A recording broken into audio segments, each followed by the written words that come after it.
ಹಾಡಹಗಲೇ 7 ಕೋಟಿ 11 ಲಕ್ಷ ದರೋಡೆ ಪ್ರಕರಣ. ಪೊಲೀಸರಿಂದ ಮತ್ತೆ 3 ಆರೋಪಿಗಳ ಬಂಧನ. ಬಂಧಿತರಿಂದ 60 ಲಕ್ಷ ನಗದು ವಶ.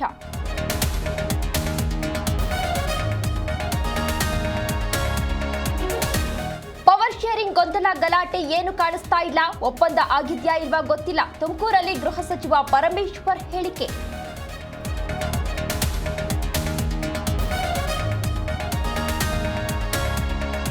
ದೆಹಲಿಗೆ ಹಾರಿದ್ದ ಕೈ ಶಾಸಕರು ಬೆಂಗಳೂರಿಗೆ ವಾಪಸ್. ಏರ್ಪೋರ್ಟ್ನಲ್ಲೇ ಡಿಕೆ ಪರ ಶಾಸಕರ ಬ್ಯಾಟಿಂಗ್. ಹೈಕಮಾಂಡ್ ತೀರ್ಮಾನಕ್ಕೆ ಬದ್ಧ ಎಂದ ನಾಯಕರು.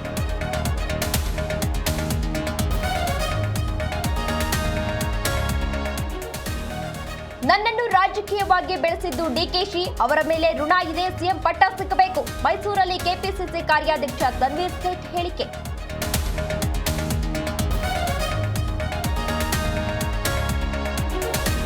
ಡಿಕೆಗೆ ಅಧಿಕಾರ ಹಸ್ತಾಂತರಿಸದಿದ್ರೆ ಕಾಂಗ್ರೆಸ್ ಧೂಳಿಪಟ. ಅಧಿಕಾರ ಹಂಚಿಕೆ ವಿಚಾರದಲ್ಲಿ ಸಿದ್ದು ಆಣೆ ಪ್ರಮಾಣ. ಮೈಸೂರಲ್ಲಿ ಎಂಎಲ್ಸಿ ಎಚ್ ವಿಶ್ವನಾಥ್ ಹೇಳಿಕೆ.